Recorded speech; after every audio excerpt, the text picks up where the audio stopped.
Nup Embuga n'ensonga mu ofisi ya Katikkiro kale tutandike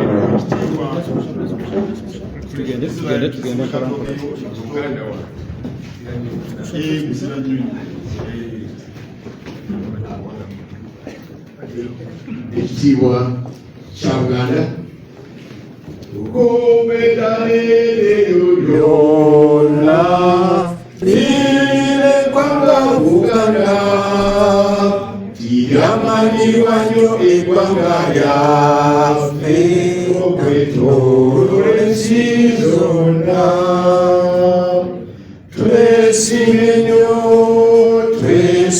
nnyo olwa Buganda yaffe ekitiibwa kya Buganda kyavaata naffe tukikuumenga sinayimba ntya ne sitenda Ssaabasajja Kabaka asaanira fuge Obuganda bwonna naffe nga tumwesiga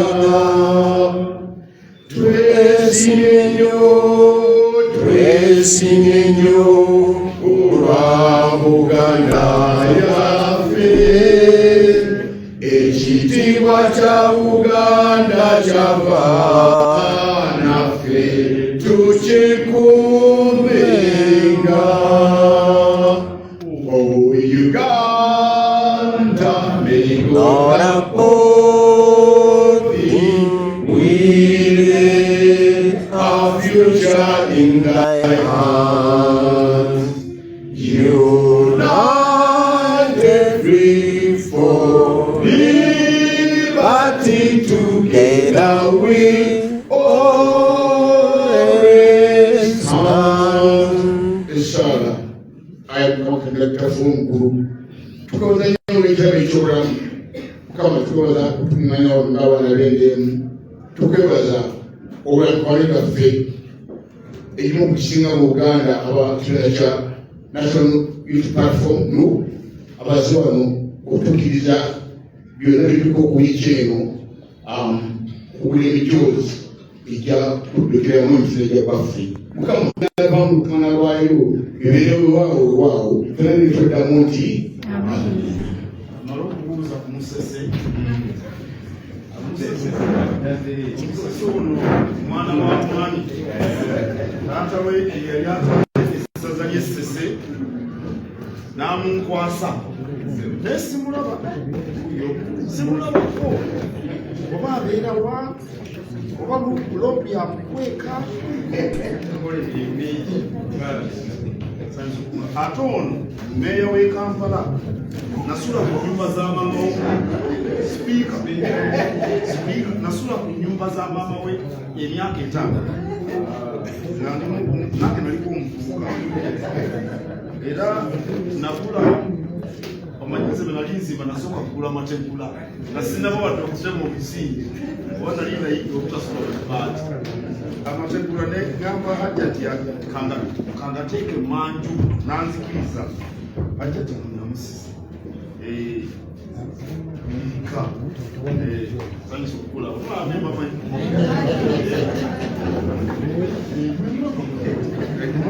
Mama Sam nawe kumanyi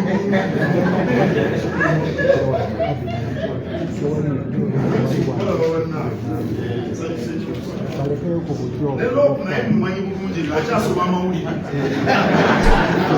Katikkiro alakkiriza tuliko abaye Katikkiro w'Akasebo abazaani bo n'abaddo abanekanikanye mu kusinga mu bumyufu bavudde mu kibiina eri mu gavumenti akyanu teekalo z'owulira ezo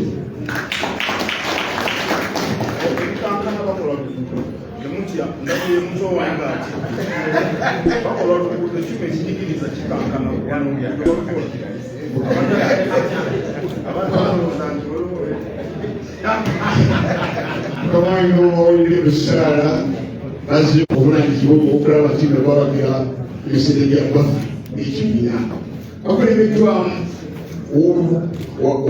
olwabula gavumenti ekitundu ky'okuvuganya olwabula gavumenti Honorable Joe Museveni era nga ebyokutwandulira era tuwulira ebirala lwaki bali wano.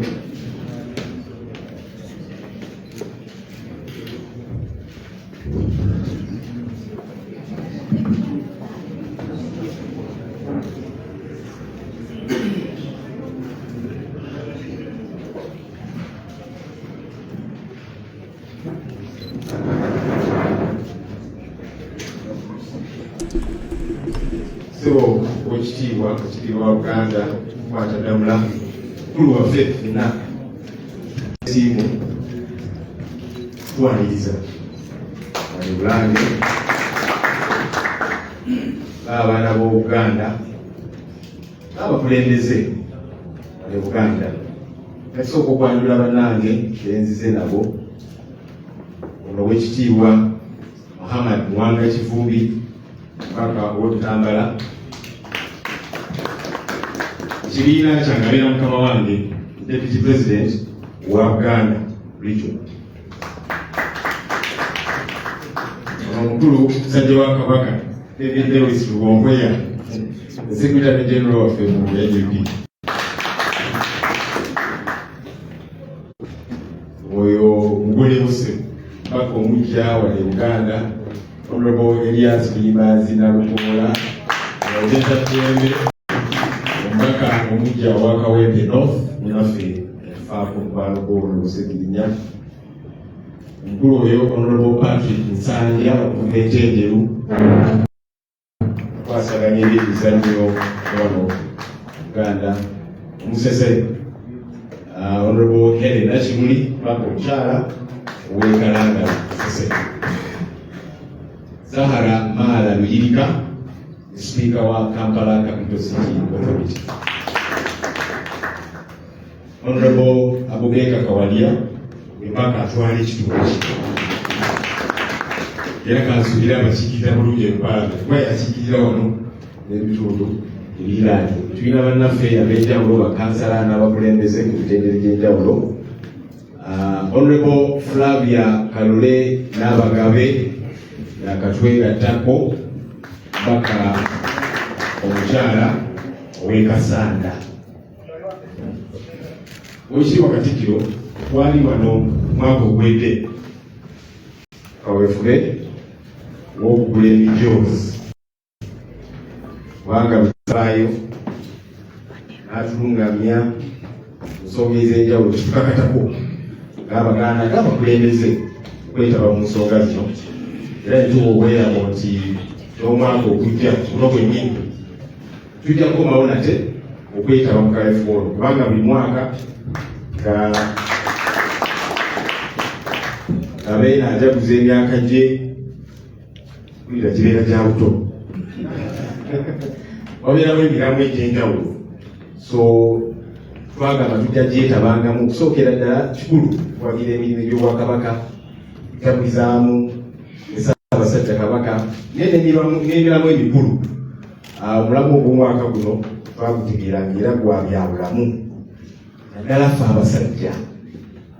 abasajja okwetaba mu nsonga ez'okulwanyisa mukenenya ebyobulamu ebirala kikulu nnyo kitugamba tujja kujja nate tubyetabemu kubanga tugula emijoozi naye n'okukubiriza bannaffe abali abalala bannansi taba kaefuolo abakati tuzera bangi nga tujja kujja ne ttiimu y'ababaka abawererako ddala naye twagala nti tujja kujja ne ttiimu entonotono okulembeze bannaffe abasinga twakkaanyiza emijoozi bagigule ku masaza kubanga musindika emijoozi eyo ku masaza twagala bonna ate bajje wano ffenna tujje wano tugule wano twagala nti n'ensonga ezo eziri eyo abasobole okugula emijoozi era bangi bali eyo ababaka baffe ebitundu gye bava bagula emijoozi ku baami ba Kabaka abakulembeze b'Obuganda abali ku nsonga eyo nga bagulira abantu abo gye bakiikirira naye tugamba tujja kubeera n'ekiiga entono okujja okugula emijoozi tuze n'obukadde 13 n'ekitundu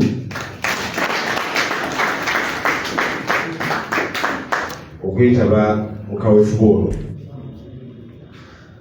twagala okukubiriza abakulembeze bannaffe bannayuganda abali ebyo nabo okwetaba mu kaweefube ono ekyozi tukigule twetabe mu kaweefube ono w'ebyobulamu. Olukiiko Katikkiro ebyobulamu mu paalamenti eyo tubyogerako nnyo, oluusi tubyogeramu. Yuzi twafulumiza alternative budget priorities fenga aboludda okubabula gavumenti tutera okubabula oli awo ebiseera ebisinga tebatuwuliriza naye tusigala tukola obwafu obw'okubabula. Mu alternative budget yaffe eno ensonga y'ebyobulamu tulina byetwataddeko essira nga tugamba okusookera ddala abasawo kusalayo. Tulina abasawo baffe bayitirivu olumala okusoma bakolako katono ne badduka ne bagenda mu mawanga ag'enjawulo okufuna akasente akategeerekeka wano ne baddukawo.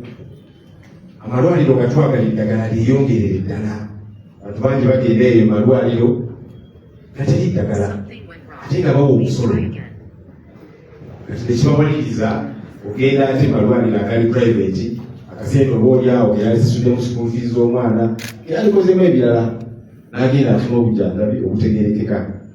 Bannansi abeesobola abo bo bagendera ddala amawanga amalala basanga Nairobi, South Africa, UK ate kikwewuunyisa Olukiiko Katikkiro bagendayo eyo naye basangayo basawo bannayuganda. Kitulaga nti obukugu tubulina, so ffe nga tugamba gavumenti abasawo tubongereko ebisaala kubanga ekyokukola bakimanyi bali Nairobi, South Africa, UK bajjanjaba abantu. So abamu bwebaawo ne bagenda eyo okufuna obujjanjabi kubanga wano tebuliiwo. Tulina ensonga emu gye tuze tulemerako era nga tujja giremerako lubowa specialized hospital tutera otuwulira oba oliawo gavumenti agagisaasaanyako obulumbi obusukka mu 6. Tugenda okulondola kubanga bajja mu paalamenti basaba ssente ezo ffe ne tuwakana ne tugamba nedda nga ne tunaziyisa ndala tusooke tugende tulabe ki ekiriyo accountability. Bannaffe batusinga amaanyi gye baziisa naye nga nkani katugendeyo ne bannaffe tulabe ki ekiriyo sente z'omuwa omusolo ne batulemesa okugendayo naye nga tukyabanja ku gavumenti etugamba nti dwaliro eryo bulina abaliwedde ebyobulamu bigenda terera. Bannansi bajja gerekera awo genda Nairobi, South Africa wa bajjako bagenda awo tukyalindiridde naye nga tukyalemeddeko. Olwekyo twebaza Obwakabaka bwa Buganda n'okusingira ddala Beene olw'okuteeka essira ku nsonga y'ebyobulamu kubanga bwe tutereeza ensonga y'ebyobulamu abantu kasita babeera abalamu baba bajja kusobola okula, baba bajja kusobola okulima emmwanyi. Omuntu omulwadde oba oliawo emirimu ebyo gijja muyinza. So tubeebaza era nga naffe kyekituleese ng'ababaka ba paalamenti aba NUP naye nga tutambuliddewo n'ekibiina kyaffe mu kaweefube ono.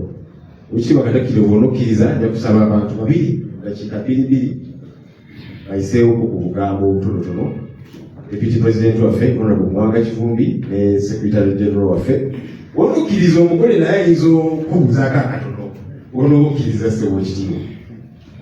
Weyanzise. Ssebo ekitiibwa Katikkiro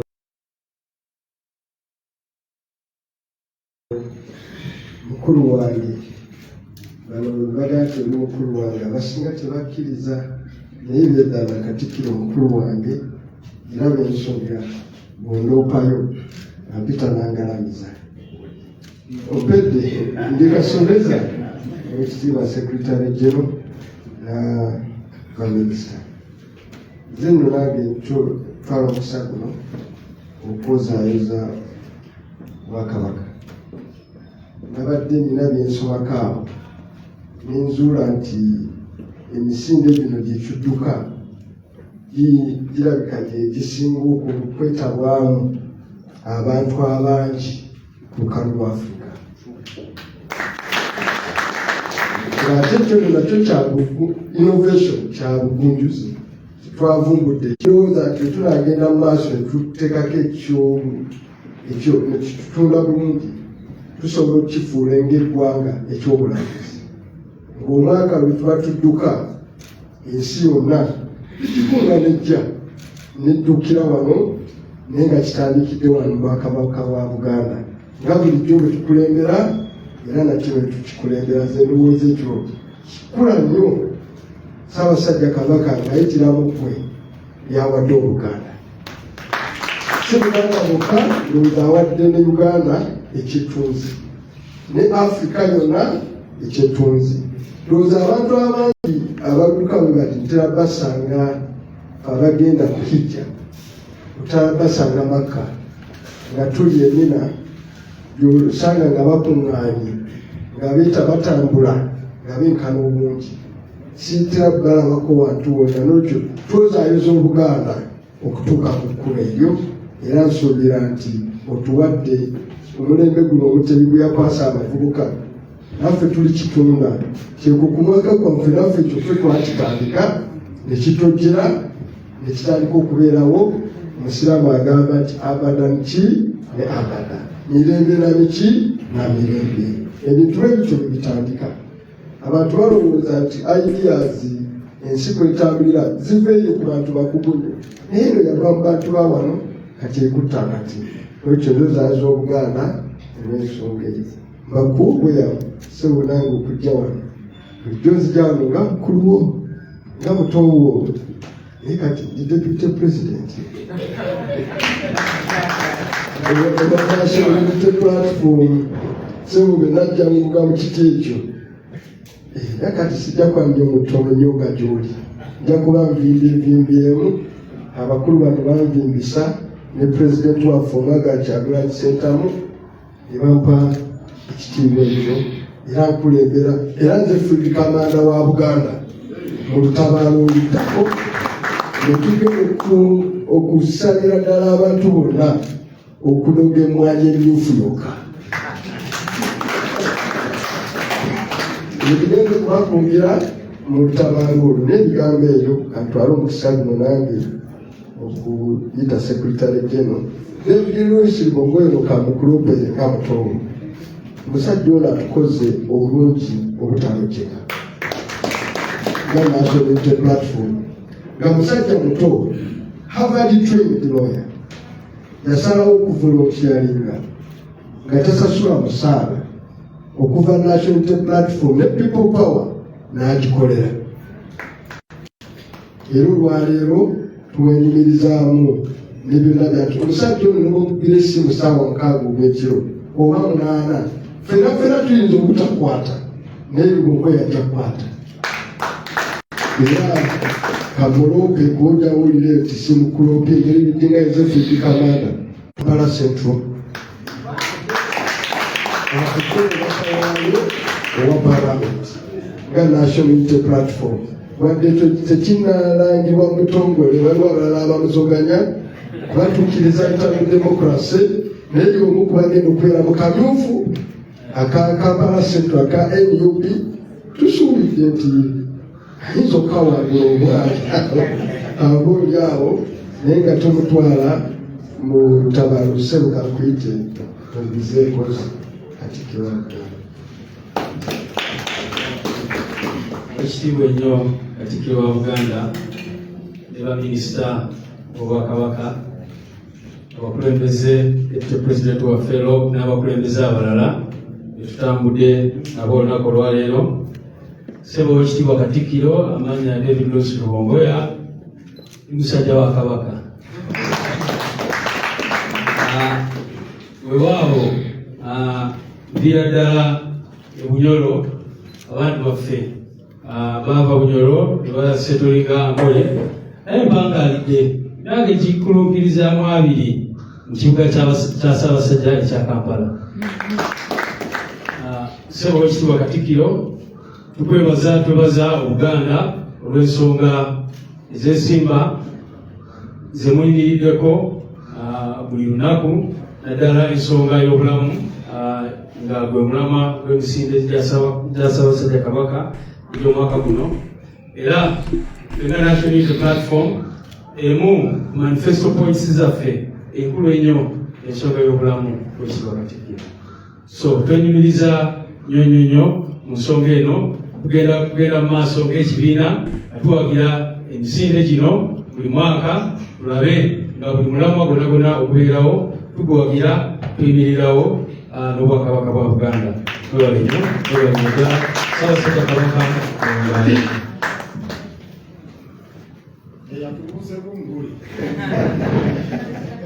Mukama wange Katikkiro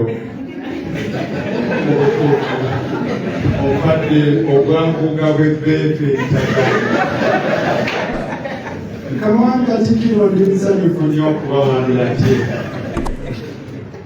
nga ndina abakulembeze bange nga ndine bannakibiina ky'NUP nga bannamawulire abakungu n'ab'ebitiibwa bali wano. Mukama wange yenze musajjawo Luyimbaazi Elias Nalukoola eyeddira emmamba. Erityo lya Luyimbaazi litera okutawaanyamu abantu kubanga ne bakojjanga ab'enkima nabo bagamba lyabwe kumanyisebo maama nzaala ye Nantongo lwakuba yagenda dde okulunda embogo mukama wange. Mukama wange nzikiriza nsooke n'okusiima ebigambo bye by'ensonga by'otera okutuwa. Mbadde sifunanga mukisanga muno mu kwebaza mukama wange olambika ensonga era naffe tukuzibuye ne tugamba nti ddala kwomu kwabo abasaana okukoppeka. Naffe tugezaako n'ebigambo tukyankompola bikompole tetunnatuuka birungamya bulungi. Mukama wange Katikkiro nsaba nkutegeeze mu butongole olwaleero nti abantu b'e Kawempe North Constituency baayogera ekigambo ekibiina kya NUP nakyo ne kiwulira ekigambo kyekimu nti Nalukoola asaanidde agende mu paalamenti kulangira. Mukama wange bannooze ng'ennaku z'omwezi 13 omwezi gwa Maaci omwaka guno era mukama wange nze kwolaba wano tempeeyo ssebo buli kaseera ngisitulamu bwenti nenyenyamu okulaba oba nkisobola naye nze n'okusoomooza okutagambika ngezaako nange okulaba nga nywera. Ekisooka omusajja eyali mu kifo ekyo yali naye naggwa n'omu ngeri ye yalina ebyo bye yakola ngezaako bitunuulira ate nange mbere nga nsimba olwange. Omanyi tiriiyo Nalukoola mulala ku nsi kuno taata ngera bwetaliiyo Ssejjirinya mulala nabwe kityo ntomuwopa obukolokolo kuba engatto ye naye eyinza okuba ennene nga yali sinyangu kunyambala obwange obutonotono obunaanywera naye ebibuuzo bingi. Abamu bagamba Nalukoola yafunye emmotoka eriire goba n'omusana ng'ate sinnagirabako taata. Abalala bagamba lwaki Nalukoola tasigala mu Range Rover ye n'aleka emmotoka eno neddayo. Ne mbabuuza bannange bwe fundyewo ng'abaza okuzimba ajja n'ekitiyo ne wirubaalo akawuuba era gwakagula bannange. Ekirala mukama wange emirimu nga kino bwe kiba kizze tuwulira amaanyi era singa tuba kuba na bingi bye twandireese kubanga eno Obwakabaka teriiyo bulyake bulabbalina bukenuzi. Emirimu bweba muneesa ensonga etambula. Emirundi mingi bwe tuba nga tulowooza ku kuleeta ebiteeso ebivaamu ejjamba lizimba ensi yaffe ekimu ku bye tulowoozaako obubbi obulyake obulabbali obukenuzi nti bwe tunaabiwaayo ate bannaffe bajja bikuŋŋaanya babisse mu nsawo zaabwe babirye.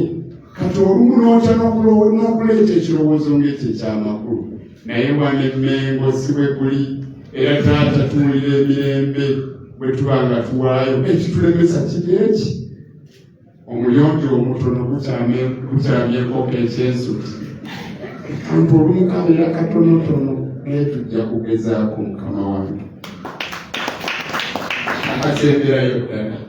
Oluvannyuma lw'okuba nga tumaze okulaba nti Emmengo teri bulyake bulabbalina bukenuzi lwaki tetuwa ku gavumenti eyawakati amagezi nti bwebanga ekola enteekateeka ebeere n'ettengetenge eritegeerekeka enoonye bwe lisobola okuteekebwa Emmengo lisobole okukola emirimu gy'abantu kuba yeeremereddwa erina n'olumu lw'essaayo ne bagamba nti zino zaalemye okukozesebwa nabwe kityo ziddiziddwayo. Gavumenti ey'ekitundu ekimu nezaayo ssente nga baali beziteekerateekera. Ekirala era neebuuza lwaki gavumenti ya wakati tereeta ssente zonna ezirina okuweebwa Mmengo ku by'okugaba byayo so nga n'endagaano weeziri esente bazireete kubanga tukitegedde nti ne bwe ziba zituuse wano si zakwonoona wabula zikola ebintu eby'ensonga kulamya omuntu omunnayuganda nabwekiti esente ezo zisasulwe mukama wange nzeekuwa essuubi nti njagende wa mukama wange atutwala mbeere nga mubuuza ngeri kyentuufu gye tuba tubumbabumba ensonga eyo eddoboozi lisigale nga tujjukiza abawakati nti baleete sente z'emmengo zikole emirimu egy'ensonga ate nga sizakubba mukama wange ntusaba onsonyiwe bwe mba nkandaaliriza nengandogera era nkusaba onsonyiwe ensobi zenkoze nga ngamba ebigambo naye nzikiriza nsimbe Ssaabasajja Kabaka olw'omukisa gwe yampa nange okufuuka omukungu neetuula mu lukiiko lwa bukadeefu. Omusajja omunnasayansi Robert Hooke yawandiikira munne ebbaluwa saayi z'akatoto n'amugamba bwe mba nsobodde okulengera ewala kivudde ku kuyimirira ku bibegabega by'abasajja bannaggwano. Nze nange nasitulwa ne nnengera ewala ssebo kakati labayo bwenzize nga nnyina ccepe webaliro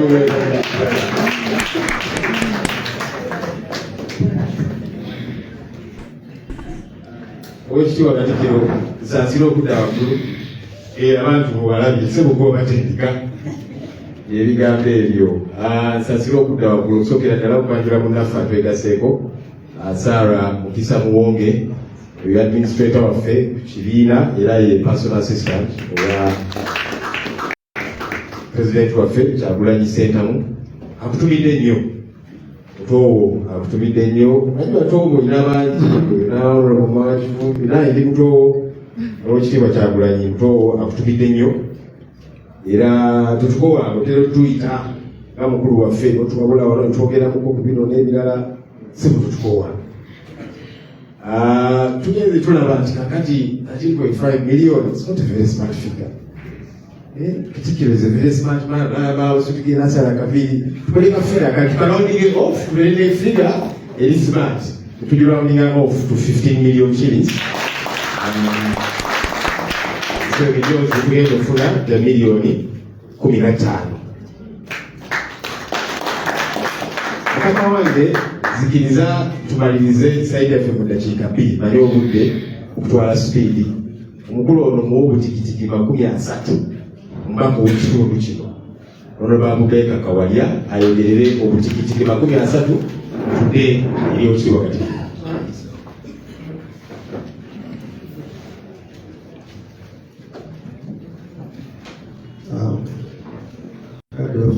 Katikkiro.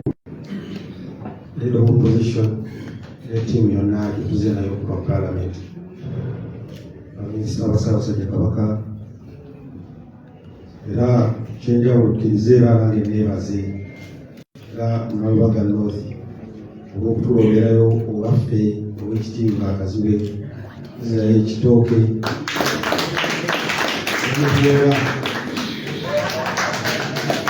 okutuweereza ate nga tuli bawatifu olw'enkola y'emirimu gye. So nange nfunye omukisa nsiime eggwanga bwe tukuze naye tusambe naye omupiira mu bitundu byaffe ebyeyo mu ggetto Kawala. Ffe bani ababeera n'omubaka ng'ava Kawala mu ggetto nga tulina ne minisita Ssaabasajja Kabaka naye gyava. Ndi musiimu nnyo sooka okwebaza mukama waffe Leader of Opposition n'ekibiina ekya National Unity Platform olw'enteekateeka eno eyateereddwawo tusobole okuba naffe twamukula omulanga Ssaabasajja Kabaka gwe yatuteerawo buli mwaka. Era ate kino kyakusoomooza eri gavumenti eya wakati. Waliwo declaration yasayiningibwa mu kibuga ekya Abuja mu mwaka wa 2021. Gavumenti ne yeetema okubanga ekwata ebitundu 15 ku bajeti y'eggwanga biteeke mu ssettebulamu. Ate bwe twogerera bajeti ng'olabye Topo alaajana ebyobulamu tebiweza na 8% ku bajeti ya Uganda. Sente zigenda kugula mundu, zigenda mu kugula tiyagaasi na bintu ebitagenda kuyamba omuntu wa bulijjo. Naye ffe tuli basiimu bakabaka ba Buganda era ffe tukusuubiza katali gy'eryanga bulirawo ebitambula n'ebintu gavumenti ya wakati bwe beeyagala abantu erina okubikola. Enteekateeka zino gavumenti erina okuba nga yeegattira wamu n'obakabaka ba Buganda olaba abantu ba Uganda n'abantu ba Ssaabasajja Kabaka. nibasiima olw'enteekateeka eno ate era n'okutuukiriza okukola bino ekikulu kubanza efunyeko omukisa ensinkana nawe ebifo ebyenjawulo nga tukola bino era nakyo kituzaamu omubiri okukola bino okusigala nga mulamu nibasiima nnyo nebale nnyo nebalirala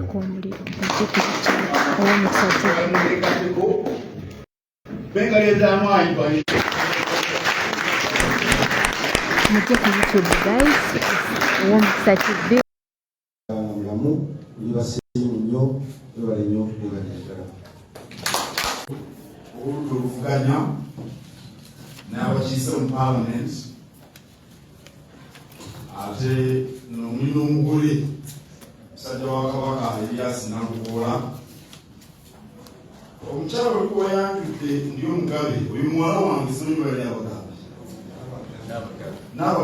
n'abagabe alule oyo muwala wange omusango gwokka gwalina ekanzu yange olitaddewa kugirika naye oyo muwala wange nekanzu ngambe kyagibanja nsanyusire n'okulaba bigayi mbadde mulaba ku TV naye yayimba oluyimba nebazina amazina paka jju baali bagana kundeeta mu kikulu kyo yokire nebumbula naye bulungi ebitone kintu kikulu abantu bajala bakulaga wali ku TV bamanyi olikyateekamu kujjayo ekikutula ne mama Samuel naye tata Samu baali basajja ayagala enkoko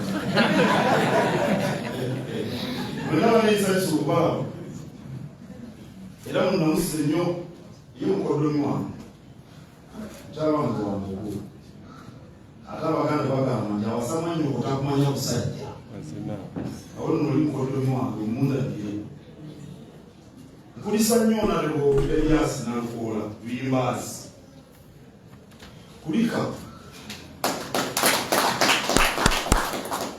teweerayirira yasegiri nabikola bibyo bwe biba ng'abantu bokiikirira babiganyulwamu. Pulezidenti Thabo Mbeki bwe yaddirira Pulezidenti Nelson Mandela munnamawulire n'amugamba nti engatto za Nelson Mandela onoozigyamu nga Mandela si wakuzannya n'abagamba nti Mandela ayekire sayizi 13 nze ninaakugere sayizi 8 nze nina kufuna engatto eyange entuuka nti mwezi okugwa nange ntambula olugendo lwange naawe amagezi gengugwa naye nkukulisa n'okusamba tubona kisiriwo okulonda kwabeererawo naye byonna nabimanya abantu bakubye emiggo bakoze batya babasambye babakunyiza emiwamu emabega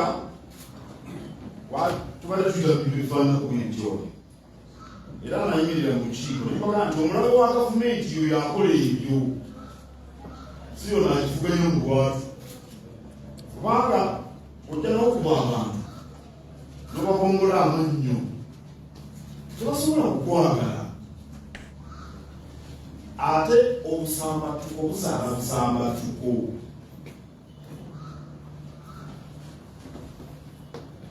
ensi tugiryako makoola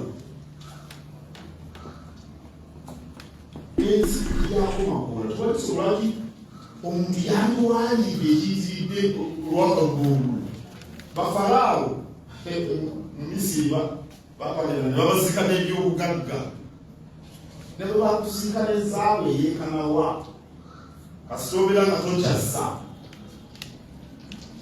kiwedde nolwekyo bongola abantu amanyi bamenya amagumba ala omuntu bamenya okugulu akalulu obululu nolwekyo ebikola ebyokusambatuka ebyobulabe tubifunira era nebaza nnyo abali mu kibiina ekiri mu buyinza benanima bafuddeyo ne bafunirira okusambatuka bakoze bulungi omuganda agamba nti n'obuwa omusajja omusango n'omuliyirako singa muto wange onakola omusango ngumusalira embuzi gye bamusalidde zeyingo bafayire embuzi naye nga musalidde ewabadde mukyama n'olwekyo abawaffe bakoze bulungi Uganda eno okula lya Afrika twagala mirembe kale okusanga tukogo mu kalulu ogulwa constituency ng'oyinza okulowooza nti ebikozi ejja kuvaayo empeera naye kulika era nkwagaliza obuweereza obulungi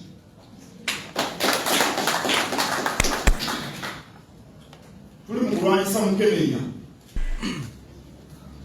tuli ku nsoga ya byabulamu era kirungi nnyo mwe ng'abakulembeze bwe muvaayo nammwe ne mulaga nti kaweefube ono mumuwagira simanyi oba omukulu ono akulira oluwabula gavumenti akimanyi nabano bazze nabo sirimu asaasaana mu ŋŋaana z'ebyobufuzi simanyi obanga yonna lukola isimu yasaasaana ekaweere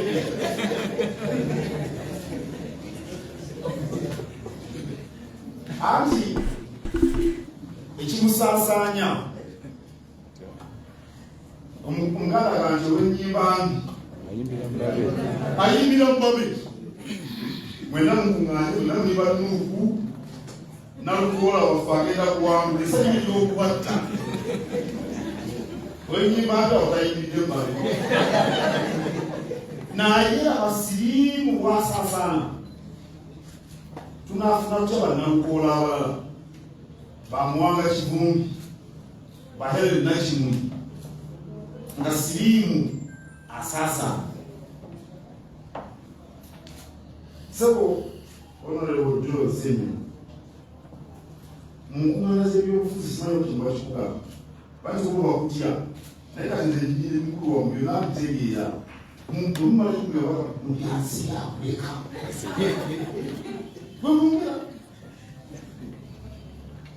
naye sebo bw'oba ofoofa lulwo okyali mu byansi byakuleka saawa 8 tukusikudde tuyimba fakoli fuba eggulu yembeera tukutwala ku mwanya ogenda wekka sebo n'oyo eyamukusiiga babateeka mu ntaana njawufu tewali bantu bafu babiri bazika mu ntaana eno mu Buganda n'olwekyo gwe kirowoozeeko era mbasaba kubanga obuliza omulwa bawuliramu ensonga zino muzoogereko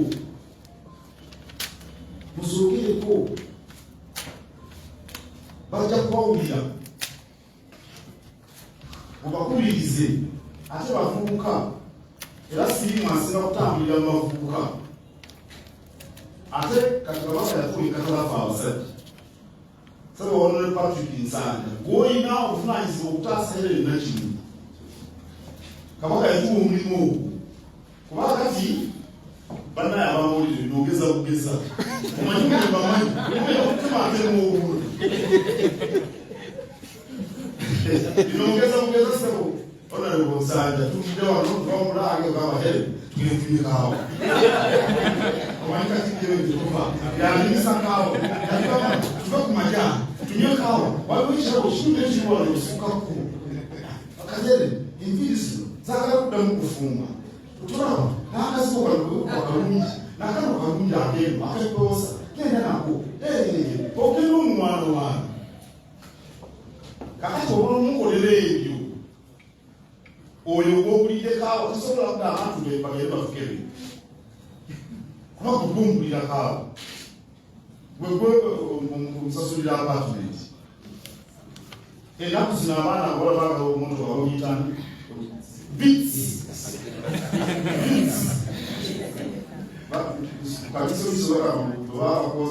akoleza musimu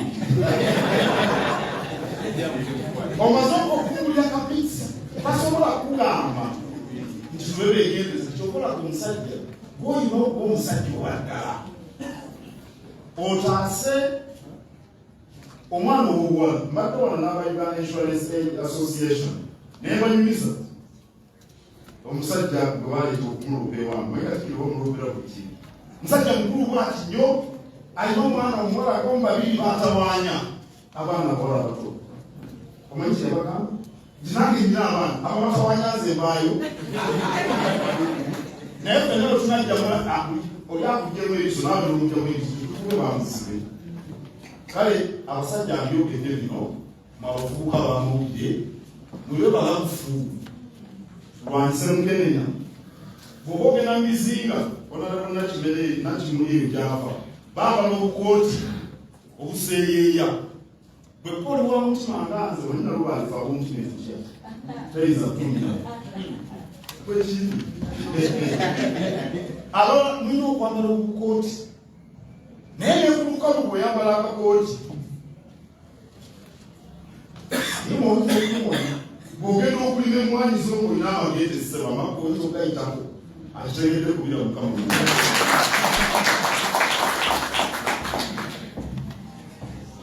nsanyukidde nnyo obaka bumuwadde ku nsonga z'ebyobulamu era temukoowa uganda bwetaasoosoowaze byabulamu bino byebagamba tugenda mu byafune yaddeyaddeku byakwebinga kati mu east africa mukimanyi nti feffe tusinza abantu abakwatibwa obumisiri ng'ate abakafiirwe lukyali kitalo nga kitiisa n'aba UNAIDS kakati kikeereddeko naye era abakenya bakyatusinga abakwatibwa abapya beŋŋamba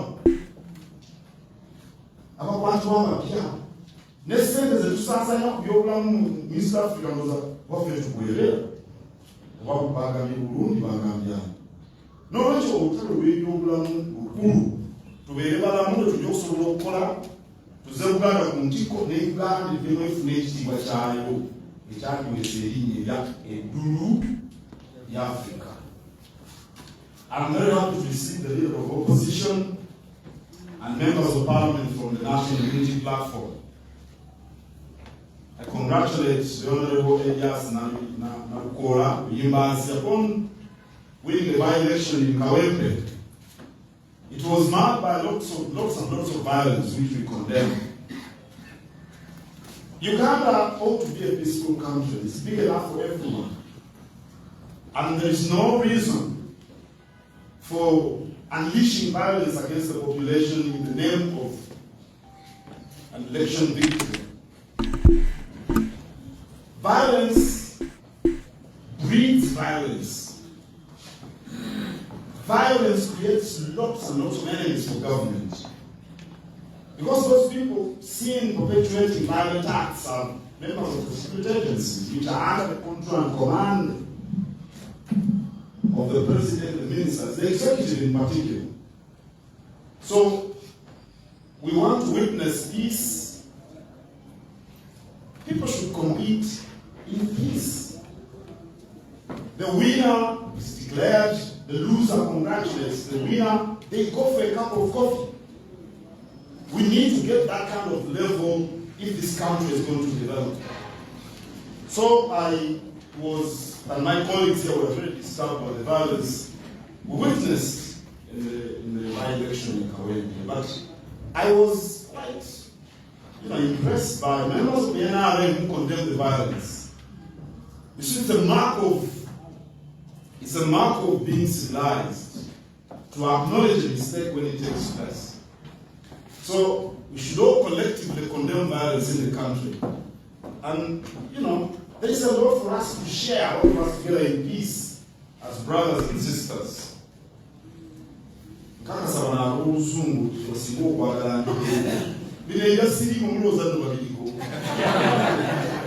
kabalabyammwe ebiri bye baagala nyina wano tiimu y'abamawulire minisita ali wano bwe nakomawo nansiiwo olunakubire bagamba lwaki toyogera ku byaliwo ekawere minisita nemukanze katikiro ekyalimu emusoga ebyokati eunyola ebyokati egindi ebyokati olwaki mubabuuza byebogedde naye nga okusaba batuko bwa bulabe kujja tuleetera akawasa naye nga ntaite sikyetwagala ziramu okwebaza aba National Unity Platform okujja wano okwetaba naffe wabaawo ensonga era kino kitwala eri obukulembeze bwonna obw'enyumpi n'abawagizi. Bw'oba olw'ensonga etabagira bulungi omulowooza nti nsobola ne tunyonyolagana mujje.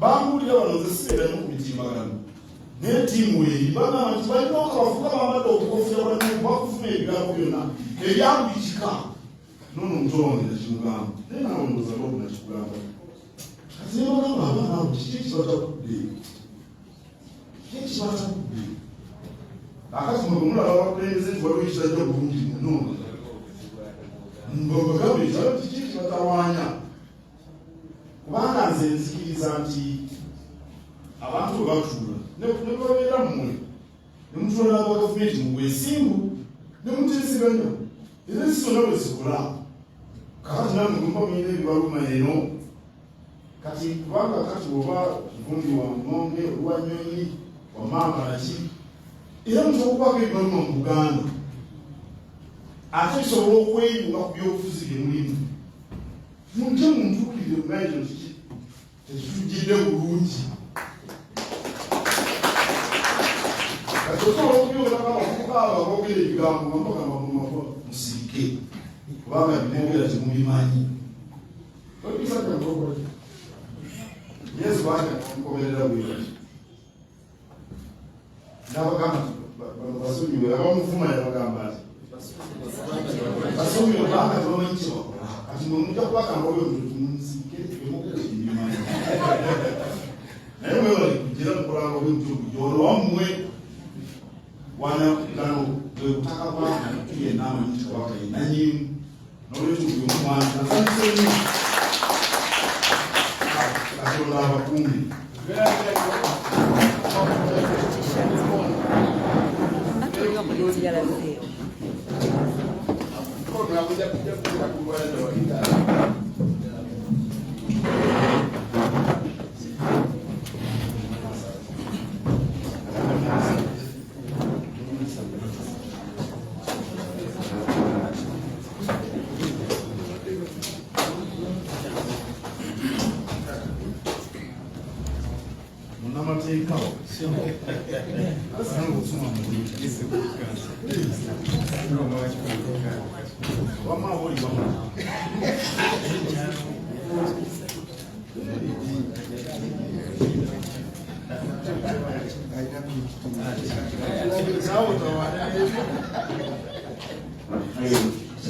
kamera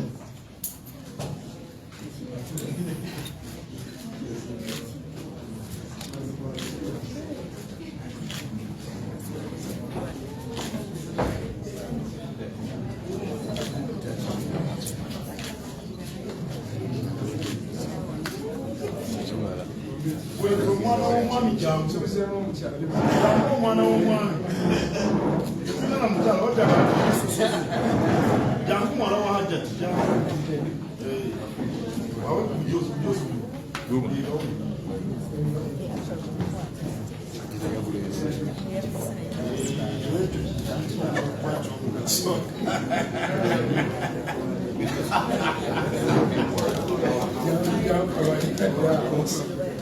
mwana wangu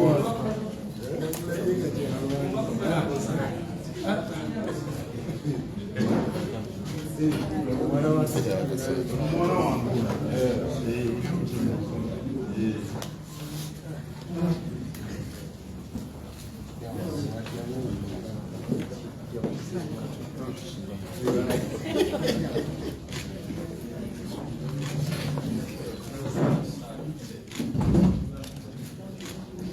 Smile tebera face kumala dakika 3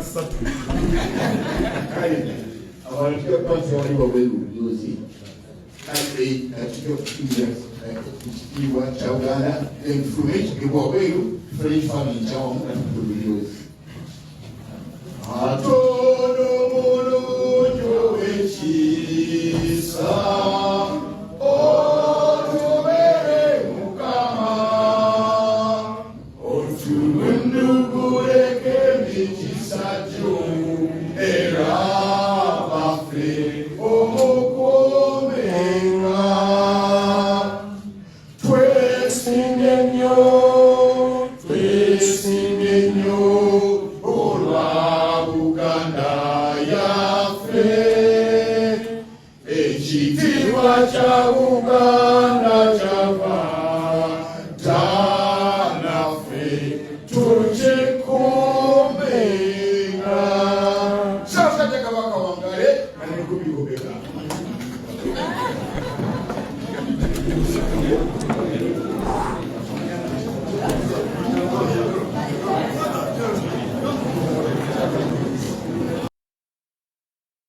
Okay, byebyo mubirabe bulungi bibadde embuga Loop yose ennyonyi ne bannabakulembeze banno baze ate okugula emijoozi gy'emisinde gy'amazaalibwa ga Kabaka Ronald Muwenda Mutebi II ag'emyaka 7 yozaaweza Kabaka waffe bantusa kula eryo era naffe tubeeyo n'abakulembeze ab'enjawulo twetabe mu nteekateeka zino z'amazaalibwa ga bbaffe Ssaabasajja Kabaka Ronald Muwenda Mutebi II.